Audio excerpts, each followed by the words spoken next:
¿Por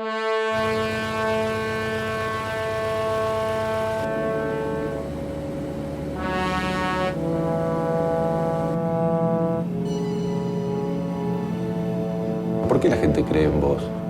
Creo que tuvimos el mensaje correcto en el momento adecuado. La gente estaba hastiada de los mismos de siempre. Y nosotros tuvimos ese mensaje de cambio. ¿Por qué el gran apoyo popular? Porque sabe que somos auténticos y sabe que no buscamos nada para nosotros. A mí no me interesa. Aquí ha habido tal niveles de mediocridad que una vez un presidente dijo, el principal deber de un mandatario es mantenerse en el sillón. Imagínense, si yo, para mantenerme en el sillón presidencial, tengo que traicionar mis principios, tengo que traicionar el mandato que me dio el pueblo ecuatoriano, prefiero 10.000 veces irme mañana a mi casa. Y eso el pueblo ecuatoriano lo reconoce.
Con ustedes no podemos dejar esto armado hasta de tarde, ¿no? No.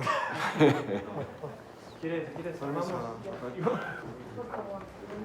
Esta es la sala del no trabajo. Aquí solo uno viene de protocolo, así que no hay problema. No, me dijeron que la sala de trabajo es una sala con los adelantos más importantes de la tecnología. Sí, y vamos a contratar un sistema satelital para poder controlar las obras públicas en tiempo real. ¿Sí?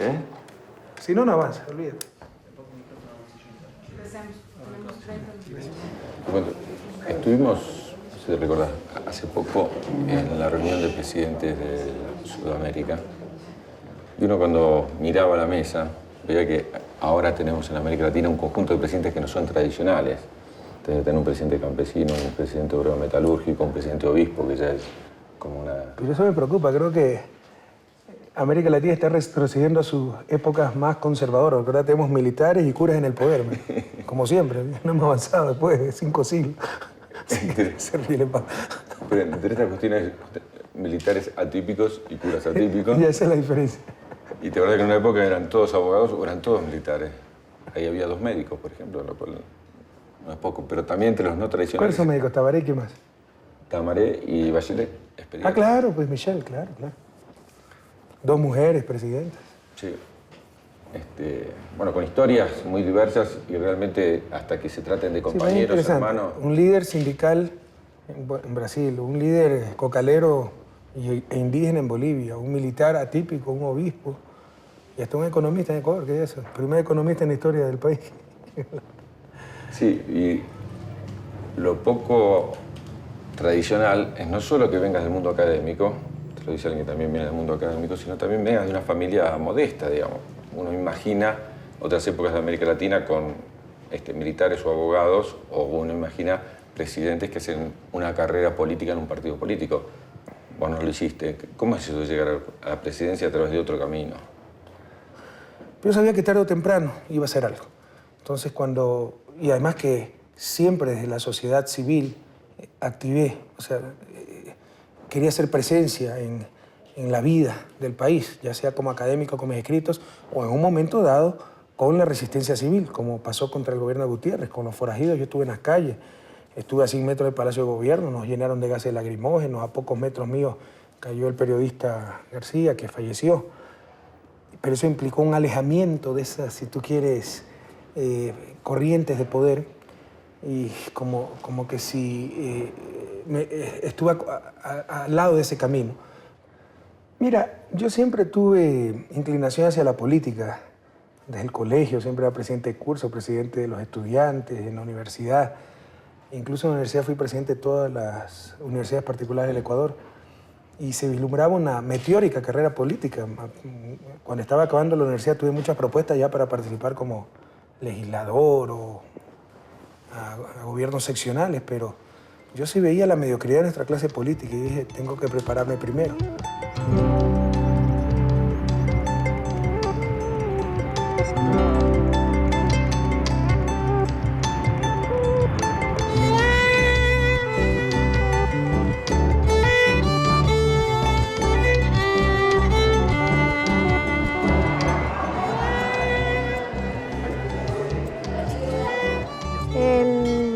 Actual presidente de la República, el señor Rafael Correa.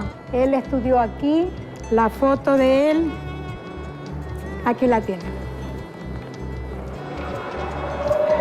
Este es el acta de grado que se llamaba. Este es el certificado de partida de nacimiento que él tenía. Aquí es cuando está entrando a la secundaria. Aquí está con un poquito más, 15 años.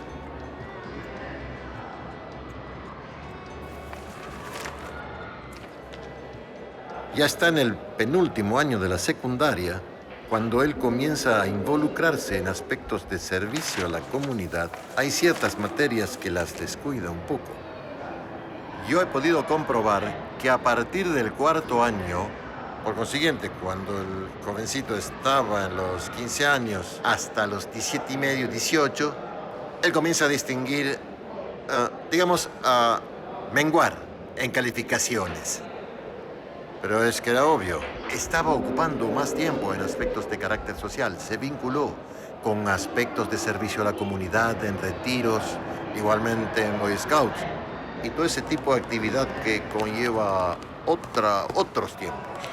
Trabajaba con 171 grados bajo cero. Yo a Rafael lo recuerdo y desde pequeño. Recuerdo que él usaba el uniforme azul, usaba unos lentes grandes. Ver a Rafael Correa sí es ver el comportamiento de un scout, la solidaridad con los pobres, con los que no tienen, que yo entiendo que esa es la mayor meta que tiene él, de trabajar por los pobres, porque tengo entendido que él sí ha visto y ha vivido con esa gente pobre. Es una de las pocas personas a las cuales la presidencia de la República no lo ha cambiado. ¿Por qué cree en mí? Te insisto, o sea, porque ve, primero, que soy alguien como ellos. Segundo, que pudiendo usar el poder en mi beneficio, lo usamos en beneficio del pueblo ecuatoriano. Hemos demostrado que estamos con las grandes mayorías, porque nadie se engaña. Tú puedes hacer mucho desde fuera del poder, puedes trabajar con los indígenas, enseñar, etcétera, pero muy difícilmente cambiarás las estructuras. Para cambiar las estructuras hay que cambiar la relación de poder, y por eso hay que ganar las elecciones y captar la partecita del poder que te permite el ganar elecciones, porque tampoco asumir el gobierno significa captar el poder total.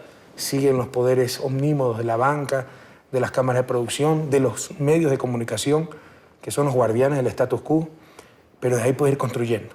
Entonces dijimos, es la oportunidad, hay que ser presentes, hay que captar el poder y poco a poco cambiar la correlación de poder en nuestro país, hacer que la ciudadanía mande, que por fin se privilegie el bien común, y de esa forma cambiar las estructuras tan injustas de este país.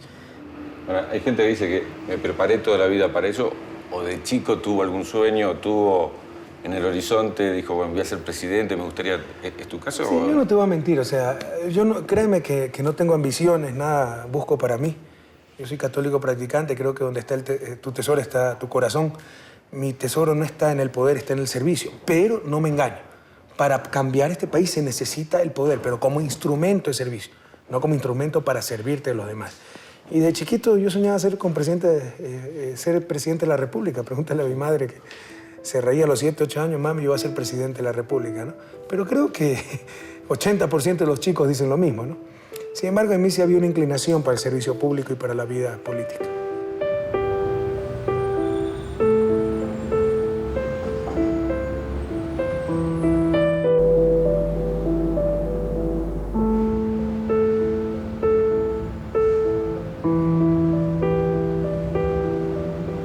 Aquí vivió Correa en esta humilde casa.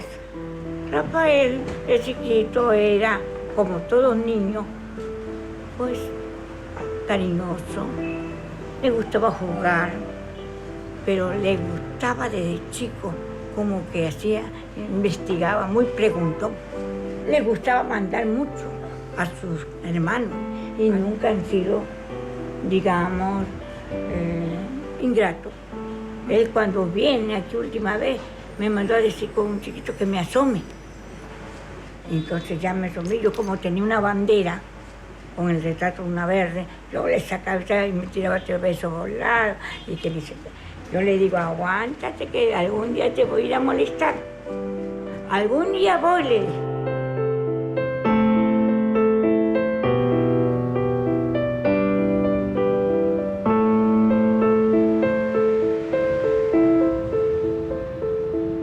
No nos gustan mucho las formalidades. En lo personal hasta, sí, tal vez es malo, no es muy político lo que voy a decir, pero o sea, yo prefiero reunirme 10.000 veces. Me agrada reunirme con indígenas, con vendedores informales, con obreros, la gente sencilla de nuestro pueblo. Me cuesta mucho reunirme con los pelucones y con las oligarquías ecuatorianas con las que hay que reunirse, porque manejan sectores de poder y pueden echar a perder el país, pero me cuesta, o sea, porque en verdad creo que esas élites han sido las grandes culpables de la debacle nacional y además que con su ridiculismo, creerse de alcurnia, con el pedigrí que ostentan y esas cosas, hasta me dan risa, ¿verdad? Entonces eso la gente lo percibe, que somos gente sencilla, que nos gusta estar con nuestro pueblo y sobre todo lo que te decía, que somos auténticos, que no buscamos nada para nosotros, con nuestras virtudes, con nuestros muchísimos defectos, con nuestros errores, pero en el fondo tenemos buena fe y solo buscamos el bien común, nada para nosotros, todo, como decía Alfaro, para el pueblo que se ha hecho digno de ser libre. Me están pidiendo una explicación, le digo que... ¿Qué levantador de peso? Bueno, buenos días, chicos. Digo que no se preocupe, que es una excepción. Una excepción. 20, vamos. Vamos.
¿Cuánto tiempo nos echamos? Teniente, ¿sabe cuánto tiempo nos echamos? ¿Cuánto tiempo nos echamos? Casi una hora, 50 minutos. 45. Ah, 25 minutos. Bien, que no trae la toma. Si no existía la toma. Como la segunda parte, pero con otra canción. Con la de Guaya. mejor de la Cate. Pero más se escribe una niña guayaquileña, bonita, y saca a las ministras. También. Antonio Galearte, no reclame. Por último, para el confort. Un poquito menos. No importa. Hay una mesa, póngale. No. Aliméntate Ecuador. Aliméntate Ecuador. Muy buenos. Unos platos, pero claro, de ahí trabajaban. Golpe de 4 de la tarde volvían a comer.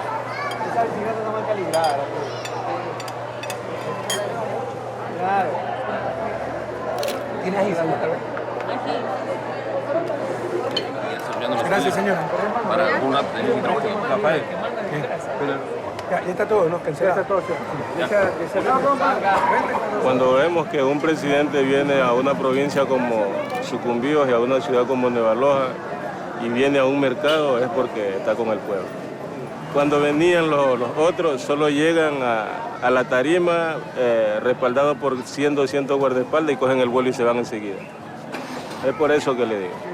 Por eso le digo, a los 20 años que tengo en este pueblo es la primera vez que veo que un presidente viene, se sienta a comer con la gente chira, se da la mano y se codea con la gente chira. Es la primera vez en la historia. Nosotros los ecuatorianos estamos agradecidos del presidente porque sí ha habido un cambio social y se va a dar paulatinamente. Todos los cambios no se dan de la noche a la mañana, son un proceso.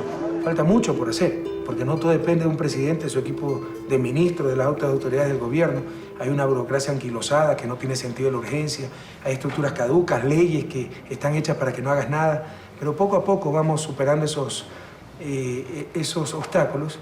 Y sí te puedo decir que somos un gobierno, al menos para los parámetros de gobiernos ecuatorianos, altamente eficientes, y cuando logremos cambiar esas estructuras, cuando tengamos nueva constitución, nuevas leyes, etc., podemos ser muchísimo más eficientes aún.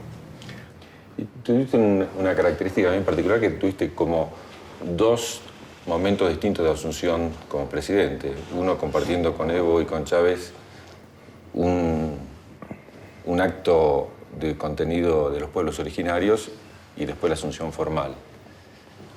Proviniendo, como tenés una formación católica muy fuerte, digo, el primero de los actos, ¿qué simbolizó ese entrecruzamiento entre tu formación y ese homenaje que te brindaban los pueblos originarios? Como te insisto, o sea, nos gusta estar mucho con nuestra gente. Y para mí ese fue la primera investidura, y tal vez la definitiva. Nuestra gente dándonos el poder, nuestra gente dándonos el gobierno, nuestra gente dándome la asunción al mando, ¿no?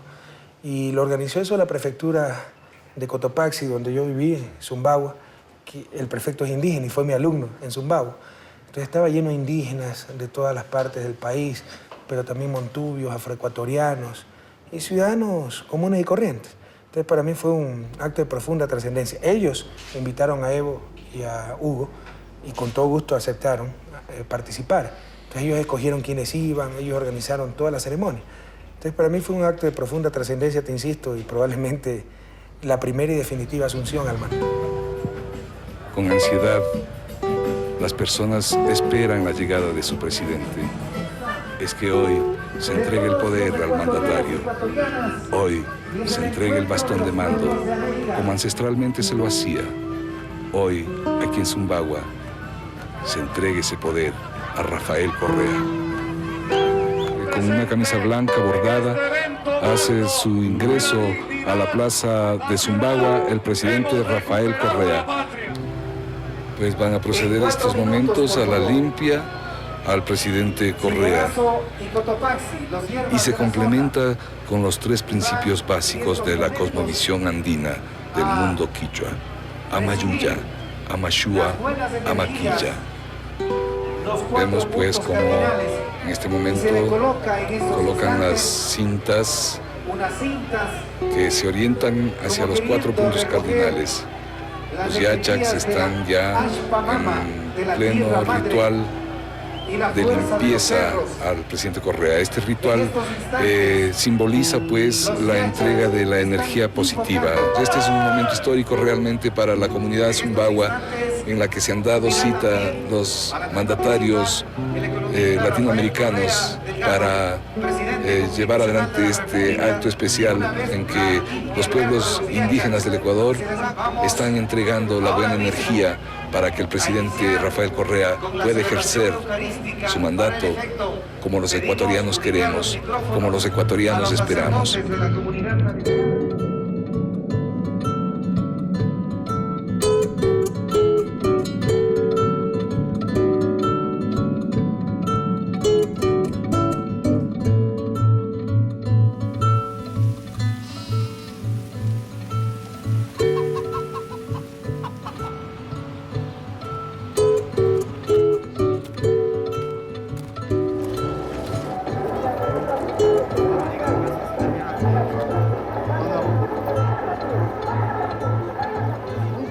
presidente Correa está haciendo bien para la gente pobre. La política era solamente de la gente rica, de la gente millonaria.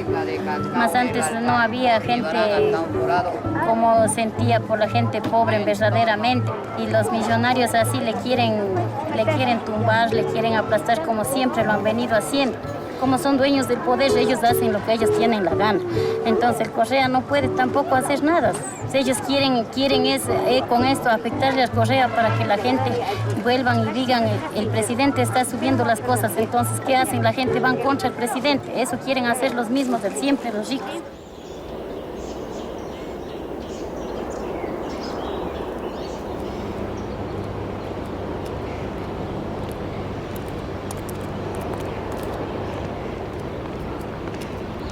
Bueno, esta es la comunidad salesiana.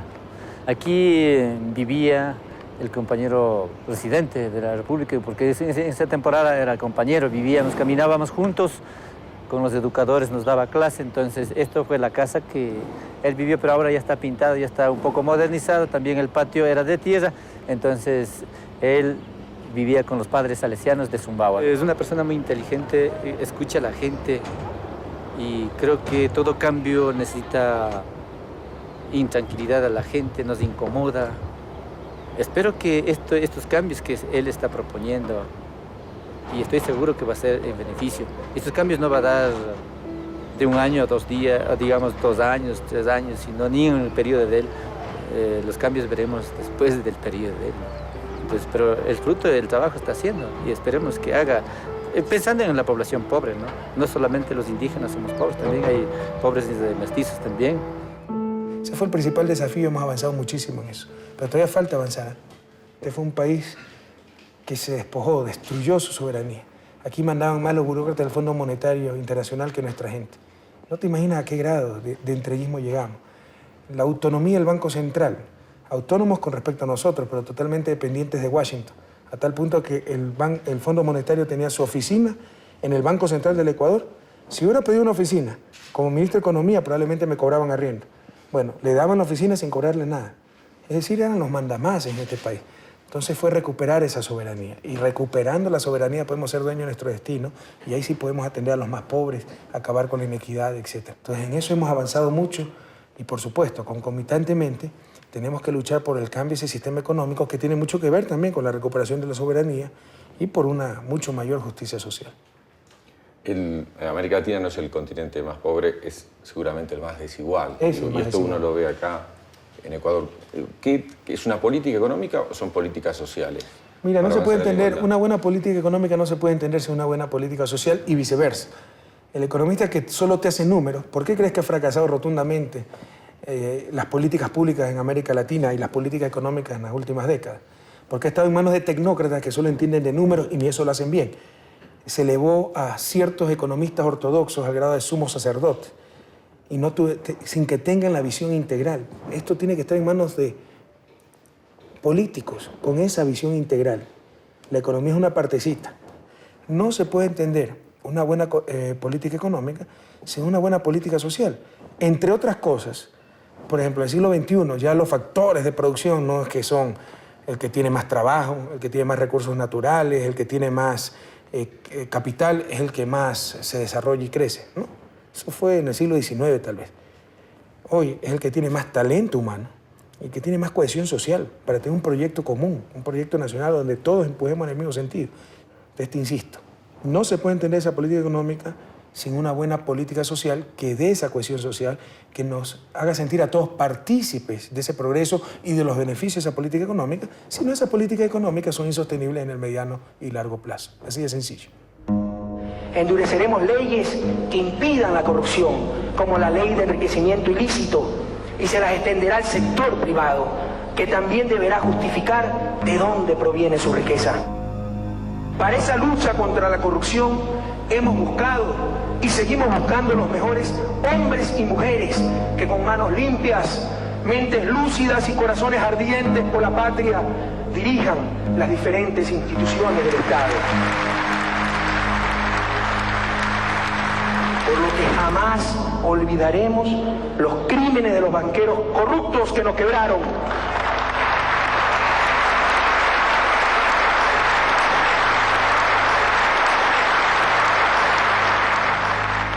Por otro lado, no nos olvidemos, hay varias formas de corrupción, desde lucrar con dineros del Estado hasta la evasión de impuestos, pasando por comportamientos, estructuras y, paradójicamente, leyes corruptas. ¿Acaso no es corrupción la existencia de bancos centrales completamente autónomos, cuya opulencia es un insulto a la pobreza de nuestra gente y que además no responden a controles democráticos, pero sí a burocracias internacionales? ¿Acaso no fue corrupción la ley de garantía de depósitos impuesta por el poder político de los banqueros, que obligó al Estado a garantizar el 100% de los depósitos bancarios sin límites de monto días antes de la quiebra generalizada de los bancos? ¿Acaso no es corrupción la existencia de leyes absurdas como la ley de transparencia fiscal, que limita cualquier gasto, menos el servicio de deuda? Esto es antiético.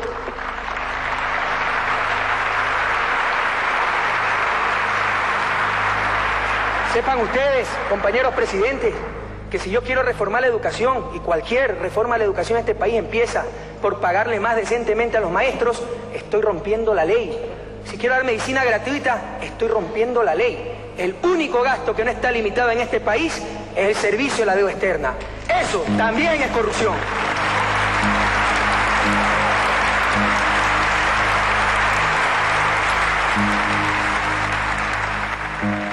Por ejemplo, en el 99, aquí nos quebraron los banqueros. Eso es indudable. O sea, la mayor crisis de la historia la produjo la banca. Bueno, la gente estaba atacada de esos banqueros pillos. Viene Lucio Gutiérrez con un discurso de izquierda, apoyado por los indígenas, gana las elecciones, y con amplia mayoría, y lo primero que hace es poner de ministro de Economía a uno de los banqueros más conspicuos de este país. Entonces, eso era recurrente, la traición. Entonces, imagínate, se vota por una opción supuestamente izquierda y nos aplican el programa de un candidato que sacó menos del 2% de los votos.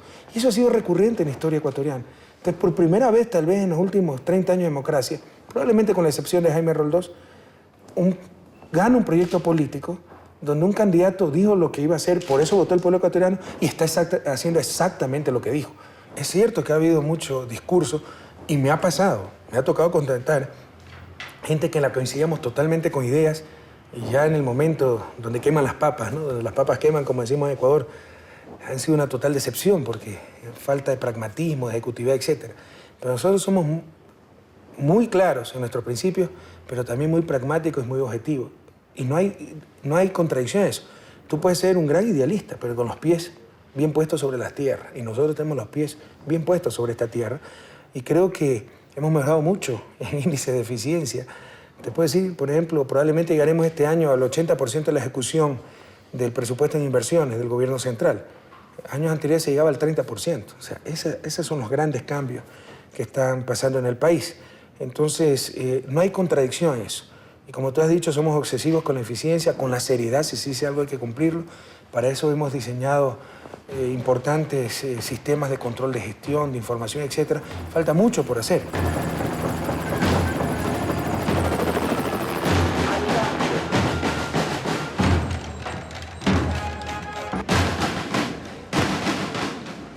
Fue creada el 11 de noviembre de 1981.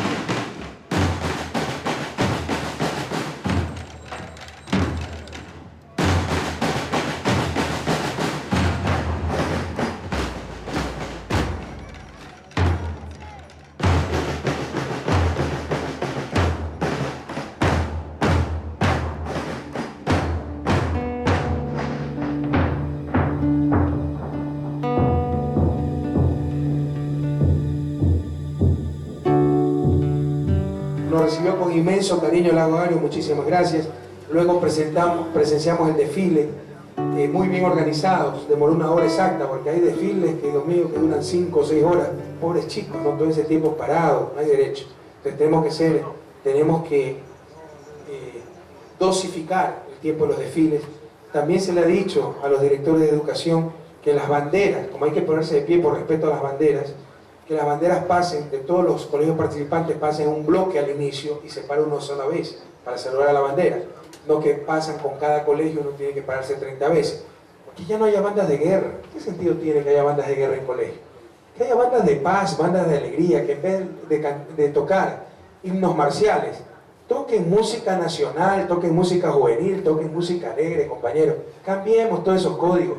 que no le hagan gastar centenas de dólares a los padres de familia para las botas, las boinas, las charreteras, y que mientras más se parecen a las Fuerzas Armadas, mejor. ¿Qué es eso? Eso es totalmente antipedagógico. Ya se ha dado la orden, así que ayúdenos, madres de familia. Y también, con todo respeto, estamos hablando de conceptos, no de personas. También el asunto de las reinas. Yo sé que primero me doy el gobierno antes de cambiar la costumbre del pueblo ecuatoriano de hacer reina para todo, ¿no? Reina de la tercera edad, bombillito de Navidad, las chicas de 5 años. ¿Pero qué sentido tiene poner a competir desde los 5 años a nuestras niñitas para ver cuál es más bonita? ¿Qué sentido tiene eso? Y las mujeres son calificadas en traje de baño. ¡Qué barbaridad! ¿Qué es eso? ¿Qué es eso, por favor? Y las que ganan nuevamente trabajaré por los pobres, por la paz mundial, por las inequidades. ¿Qué sentido tiene eso? Si quiere trabajar por los pobres, no tiene que salir en bikini para que la califiquen. Váyase a una misión, váyase a una fundación, váyase a los barrios marginales de su país, etc. Erradiquemos eso, compañeros. Se lo digo con todo cariño, no tiene ningún sentido, es antiformativo. Se transmite antivalores. Yo sé que no lo va a poder cambiar, está muy arraigado en los barrios, en fundaciones. Bueno, ¿qué le vamos a hacer? Pero en nuestro sistema educativo, que es nuestra responsabilidad, ¿verdad? Entonces, esos son los grandes cambios también que necesita el país. Este es el cambio cultural, es lo más difícil para el desarrollo. Yo sé que muchos de ustedes no me entienden y muchos de ustedes tergiversarán, la gente de mala fe, politiqueros de siempre tergiversarán mis palabras, pero tengo que decirse, este cambio cultural es fundamental también para el desarrollo. ¿Cuál es el modelo de Estado para Ecuador que imaginamos? Y que lo hemos pensado y lo hemos cambiado, ese modelo de Estado. Un modelo de Estado donde, te insisto, que ese Estado verdaderamente represente la acción colectiva de la sociedad. Ahora representaba la acción de los grupos que lo dominaban y la acción de los grupos que lo formaban, porque aquí la burocracia también tiene su propia agenda, gran parte de esa burocracia. Entonces, ahí hemos dado también importantes pasos. El cambio definitivo se va a dar a través de la Constitución, pero un Estado mucho más eficaz, con adecuados sistemas de control, pero adecuados sistemas de ejecución, con empresas públicas vinculadas a un Plan Nacional de Desarrollo. Antes ni siquiera teníamos Plan Nacional de Desarrollo. Y con eso, poco a poco, vamos superando duplicidad de funciones, superposición, etc. Hemos avanzado muchísimo en ese sentido. Estamos mejorando muchísimo la eficacia. ¿Imaginas un Estado más poderoso, un Estado que tiene mayor estructura, más participación en los sectores? Yo diría más que poderoso o no poderoso, un Estado mucho más eficaz para alcanzar los objetivos socialmente deseables. ¿Y con mecanismos de participación social distintos a los que venían habiendo? Sí, pero eso ya estamos hablando no del modelo de Estado, sino de democracia. Una democracia mucho más participativa, donde, por ejemplo, ciertos niveles de presupuesto se hagan a nivel con la participación ciudadana. Se espera, tal vez si eso es parte de la reforma del Estado, crear un quinto poder que sea el poder ciudadano, que con representantes de la ciudadanía logren superar contradicciones. Por ejemplo, las autoridades de control, ¿a quiénes van a controlar sobre todo? A los actores políticos. Pero el principal actor, el actor más politizado, el que elige esa autoridad de control, el Congreso Nacional. Y ahí viene una contradicción. Es decir, el procurador, contralor elegido por el Congreso va a llegar muy condicionado porque normalmente se tiene que negociar con los legisladores y con las diferentes fuerzas políticas para que sea electo esa autoridad de control. Entonces, todo eso cambiará si es el poder ciudadano el que elige esa autoridad de control. Y ahí tiene una participación directa la ciudadanía.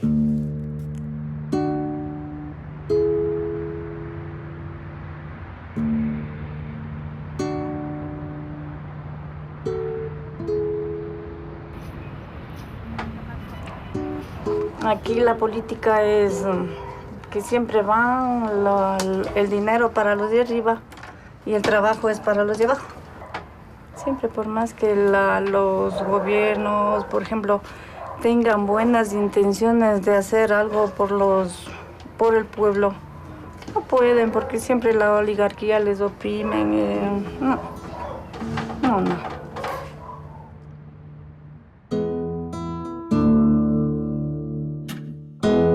Mi hijo se fue hace un año, en el 2007. Sí. Él ahorita está trabajando en Pamplona. Ya. El trabajo de él está en construcción. Por ejemplo, mucha juventud que se gradúa y no tienen puestos de trabajo. Es por eso que ya la gente mejor trata es dejar las tierras propias y emigrar a otras partes. Entonces, en esa parte yo le doy fuerza a la distancia, le doy moral que aprovechen lo joven. Entonces, y que siga adelante, con el sufrimiento se llega a adquirir cualquier cosa. La familia junta hace un mayor... llena la casa, se tiene mejor comunicación. Y eso, allá no se sabe si están bien, están mal, pueden estar ya hasta muriendo, ellos dicen estoy bien, igual nosotros. Entonces, ¿cómo vamos a estar felices que inmigren las personas? Bueno, y en mi caso no hay más otra persona que esté sufriendo ni nada, pero de muchas personas que van dejando a sus niños, a su hogar, se desbarata, los niños no viven con sus padres, eso es lo que más pena da de los inmigrantes.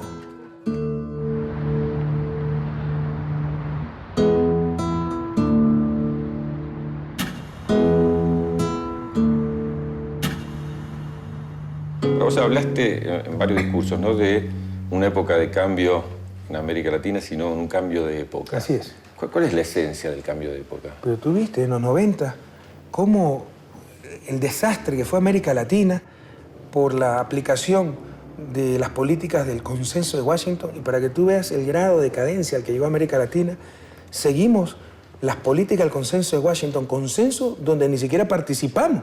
¿Esto era consenso de quién? De los grupos de poder, de los grupos dueños del mundo. Ahí participó la Secretaría de Estado norteamericana, Fondo Monetario, Banco Mundial, BID, pero era consenso. Y apoyamos el consenso. ¿Consenso de quién?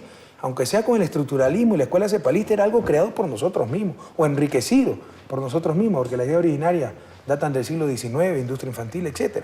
Pero era algo nuestro, aunque sea teníamos pensamiento propio. Hasta eso perdió América Latina en la larga y triste noche neoliberal. Y concomitante con ello, ¿cuánto payaso llegó a América Latina, en la propia Argentina? Pues Carlitos Menem, que viajaba con su peluquero, ¿verdad?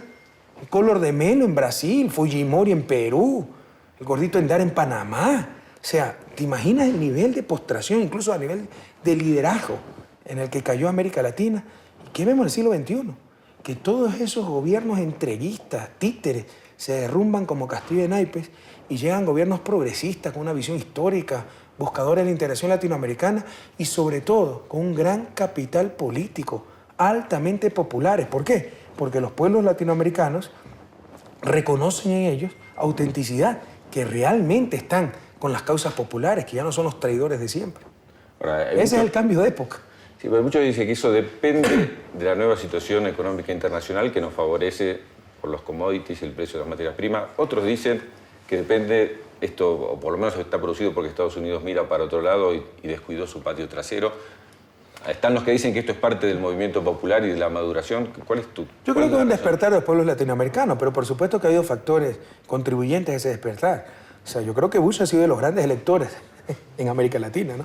Su política exterior ha sido tan torpe que ha despertado una gran reacción que ha ayudado a los gobiernos progresistas para lograr este cambio de orientación en América Latina. Con respecto a qué es la buena racha económica por alto precio de los commodities, ese es el cuento de siempre cuando llegan gobiernos que no están con el status quo, ¿no? Tratar de deslegitimar sus victorias, su aceptación, etc. Pero mira, Hugo Chávez está en el 98 con una gran aceptación popular y en el 98 el precio del petróleo a inicio del 2000, ¿a cuánto estuvo? No está ahí la respuesta. La respuesta está en un despertar de los pueblos latinoamericanos que finalmente empiezan a ser dueños de sus destinos y que finalmente se sienten representados por gobiernos que realmente están con el bien común y no pensando en Washington, en el puestito después, no hablando en español y pensando en inglés.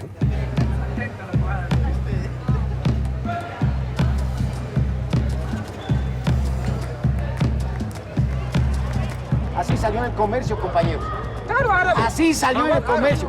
¿Qué sucedió? Ahí tuvo que firmar dándoles a los peruanos. Y le hizo desaparecer a la planificación. Ahora no ponen en dólares, sino en barras de oro. Hay que ser estudioso de la historia. No hay que ser que me impostista.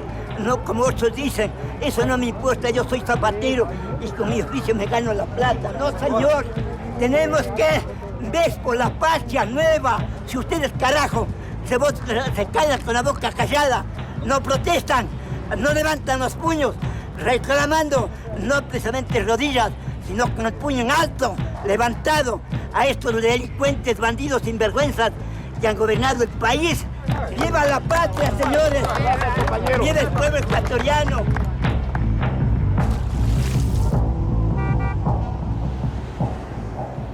Ecuador de alguna forma ha estado bastante, no solo Ecuador, todos los países han estado desvinculados entre sí, pero Ecuador ha estado bastante desvinculado de América del Sur, ¿no? Ahora, si algo está cambiando, es justamente que está mucho más volcado hacia América del Sur. Siempre fue un país muy volcado hacia Estados Unidos. O sea, y eso se ve no solo en las relaciones políticas, de lo que ha significado las relaciones políticas, sino se ve, como hablábamos en algún momento, en las relaciones culturales, o sea, en la forma de ser de la gente, de los jóvenes. Entonces eso está cambiando.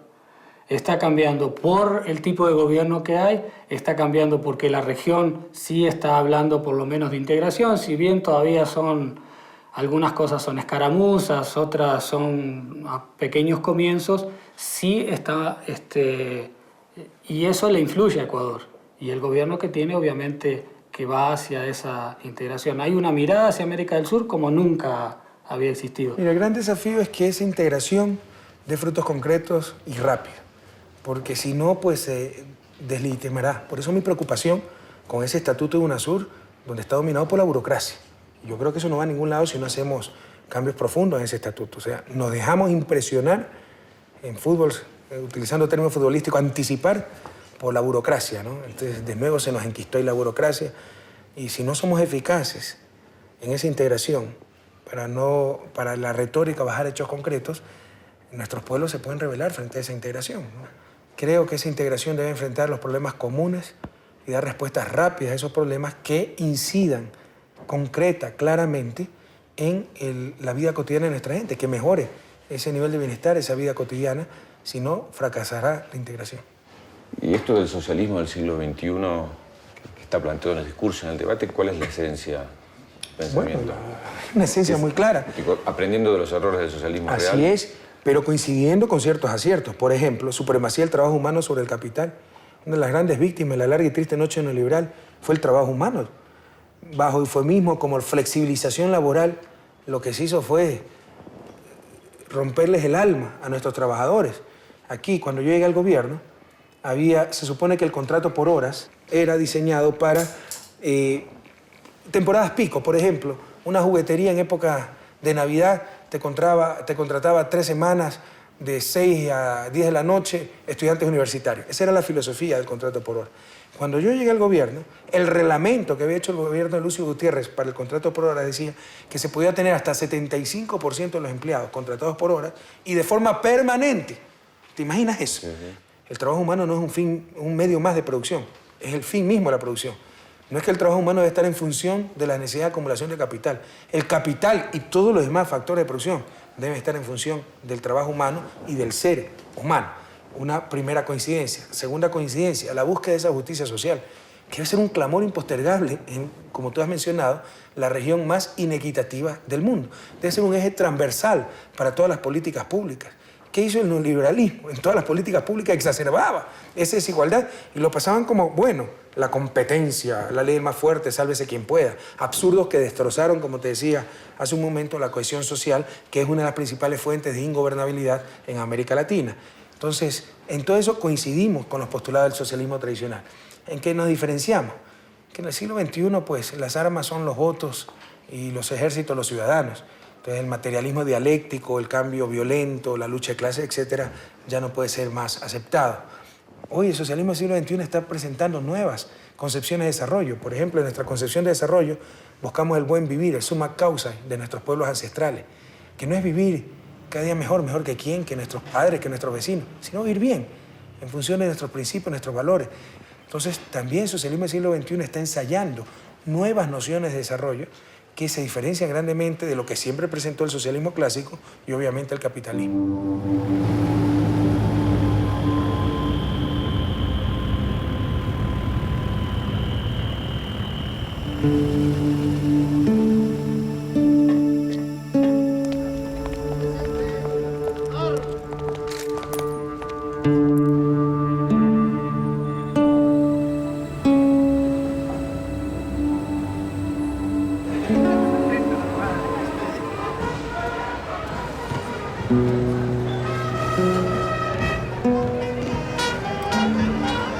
existe ciertamente un equipo, existe un proyecto y existe la responsabilidad de quienes somos actores de gobierno. Creo que ha habido un buen y excelente catalizador y en eso el rol y el liderazgo del presidente, de Rafael, ha sido muy fuerte, pero ahí hay mucho por construir. Hay que respetar un proceso de madurez de la propia gente y de ir consolidando esos espacios organizacionales en una estructura que tampoco es homogénea y que también hay que respetar. Hay diversidades en las prácticas políticas, hay una trayectoria en los movimientos sociales. Yo creo que hay que soñar alto.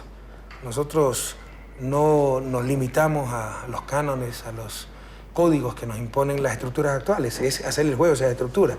Aquí siempre se ha dicho, soñemos con que Ecuador sea la Suiza de los Andes. No, queremos que algún día los suizos sueñen con ser el Ecuador de los Alpes. Entonces ese es el cambio de época también. Entonces soñamos muy alto, pero te insisto, también somos muy pragmáticos. Pero no nos limitamos, por ejemplo, a la mediocridad de los objetivos del milenio, que son mínimos, que incluso pasan la idea de que hay personas que merecen menos que otras, ¿no? Nosotros apuntamos a máximo social. No queremos ser una sociedad opulenta. Nosotros no medimos el desarrollo por qué tan bien están los que siempre estuvieron bien, sino por qué tan bien están los que siempre estuvieron mal. Entonces nuestra prioridad fundamental, nuestra opción preferencial es disminuir la miseria y la pobreza en este país. Y mi sueño sería dejar un país sin miseria. Es muy difícil de alcanzar. Al menos aspiramos a dejar enrumbado el país irreversiblemente en esa ruta de desarrollo de acuerdo a nuestra concepción, que no es que las clases que siempre nos dominaron tengan la más alta tecnología, sigan nadando en opulencia, sino que aquellos que nunca tuvieron nada puedan finalmente acceder a ese buen vivir.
Todo esto tenemos que hacerlo con alegría, porque si es para hacerlo con pena, con sacrificio, con desesperanza, mejor nos vamos a la casa también. Entonces hemos dicho que la revolución ciudadana debe ser también la revolución de la alegría, que nos roben todo menos la alegría y la esperanza, porque si perdemos esa forma de actuar, de conducirnos, seríamos una sociedad muy triste y caeríamos en la trampa de los mismos de siempre. Quitándonos la alegría nos quitan la motivación, la autoestima. Entonces insistimos mucho en eso, en mantener la esperanza en alto, la autoestima en alto y hacer las cosas con alegría, con infinito amor. Algunas veces uno está cansado, estresado, preocupado, pero ahí sí le he dicho a mis asesores más cercanos, mándenme nomás a dormir, cambiemos de idea, tomémonos el... O sea, yo soy un hombre que trabajo muchísimo, pero en algún momento digo, aquí me paso la tarde con mi familia, o voy a escuchar el coro de mi hijo, etc. O sea, sabemos guardar los espacios para, insisto, no perder esa alegría. No es fácil mantenerla, pero cuando se la pierde hay que hacer un alto y recuperar.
Qué feliz me siento, hermanos presidentes, compañeros, compañeras presentes.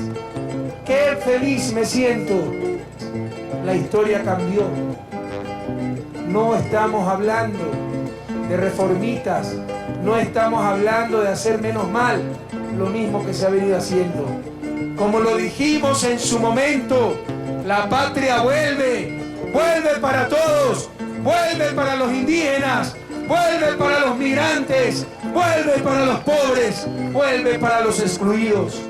Hoy los íconos de América Latina vuelven a ser los que siempre debieron ser. El más grande americano de la historia, Don Simón Bolívar, ese Eloy Alfaro, ese comandante Ernesto Che Guevara, ejemplo máximo de sacrificio, de entrega a los demás. Hoy vuelven los íconos que siempre debimos tener.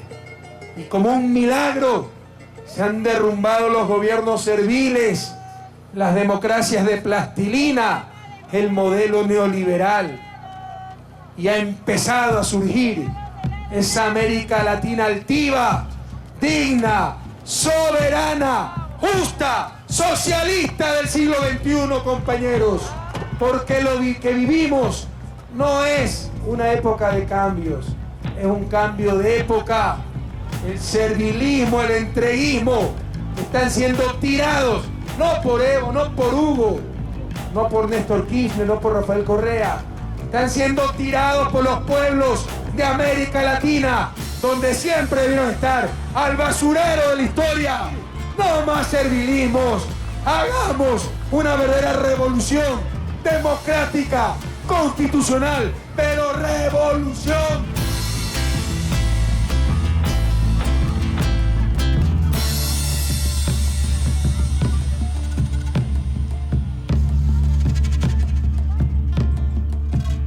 ¿Cuánto quedó Brasil y Argentina? 0-0. 0-0. Realmente te agradecemos muchísimo. A ustedes, ¿no? Y un fuerte abrazo a toda América Latina. Gracias. Muchísimas gracias. Bienvenido siempre. Gracias.